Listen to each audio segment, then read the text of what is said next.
بسم اللہ الرحمن الرحیم۔ اچھا، آج کا جو ہمارا عنوان ہے وہ ہے خواب کا وقت۔ یہ بات ذہن نشین کرنی چاہیے کہ خواب کے لیے سچی تعبیر کے لحاظ سے رات کا آخری حصہ، دوپہر کا قیلولہ یا دن بہترین وقت ہوتا ہے، اور پلوں کے پکنے اور ان کے بیچنے کا زمانہ بھی سچی تعبیر کے لیے بہترین وقت ہے۔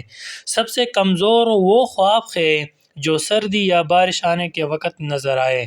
خواب کا مطلب بتانے والے کے لیے لازمی ہے کہ وہ خواب دیکھنے والے کی بات سمجھیں اور تعبیر کی کسوٹی پر پرکھیں۔ اگر بات درست ہو اور جملوں میں ربط ہو اور اس سے ٹھیک مطلب سمجھ میں آتا ہو تو وہ درست خواب ہوگا۔ اگر اس میں کئی معنوں کی گنجائش ہو تو وہ غور کرے کہ کون سی معنی الفاظ سے زیادہ قریب اور اصل سے زیادہ نزدیک ہے تو وہی تعبیر دے دیں۔ اگر تمام خواب الجھا ہوا ہو، اصول کے لحاظ سے مربوط نہ ہوا تو یہ پورا گندا خیالات ہیں۔ اور اگر خواب کا مفہوم مشکوک ہو جائے تو اس کے بارے میں دل سے تعبیر دریافت کریں۔ اگر خواب نماز کے بارے میں ہو تو نماز میں، سفر کے متعلق ہو تو سفر میں، نکاح کے متعلق ہو تو اپنے نکاح کے حالات میں اپنے دل سے خواب کی تعبیر معلوم کریں، پھر دل کے فیصلے کے مطابق اس کی تعبیر دے دیں۔ اگر خواب کی تعبیر بے حیائی ہو یا اور کوئی بری بات تو اس سے چھپائی اور اچھے الفاظ میں تعبیر دیں اور خواب کی اصل تعبیر نہ بتائیں۔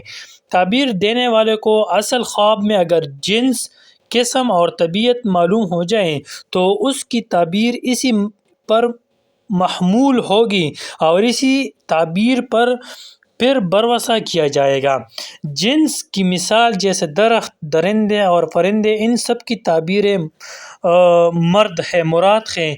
اس کے بعد وہ قسم پر غور کرے۔ اگر خواب درخت ہو تو کون سا درخت، اگر خواب میں درندے اور پرندے دیکھے تو کون سے، پھر تعبیر بیان کر دیں۔ اگر کھجور کا درخت ہوگا تو اس کی تعبیر عزت دار عرب ہوگا، کیونکہ کھجور کے درخت عرب کے شہروں میں اگتے ہیں، اور اگر اخروٹ کا درخت ہے تو عجمی آدمی ہوگا، کیونکہ اخروٹ عجم میں پیدا ہوتا ہے۔ اسی طرح پرندہ ہے، اگر بڑا ہوگا تو عربی ہوگا، اور اگر مور ہوگا تو اس سے مراد عجم کا کوئی آدمی ہوگا۔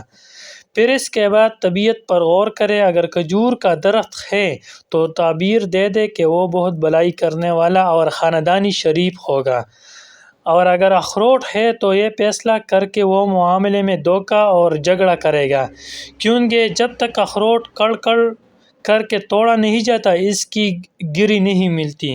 اور اگر پرندہ ہے تو الٹے رہنے کی وجہ سے اس کی تعبیر سیاہ ہوگا، اور اگر مور ہے تو تعبیر ہوگی عجم کا خوبصورت، مالدار اور بہت رعایا رکھنے والا بادشاہ۔ اگر خواب میں شاہین یا عقاب نظر آئے تو بھی یہی تعبیر ہوگی۔ اگر کوّا ہے تو تعبیر بے دین گنہگار آدمی ہے۔ اسی طرح کوّے جیسا پرندہ کی تعبیر ہے خواب کے تقاضے کے مطابق قیاس کر، اللہ تعالیٰ کی طرف سے تجھ کو رہنمائی ملے گی اور اللہ تعالیٰ ہی سے توفیق حاصل ہو سکتی ہے۔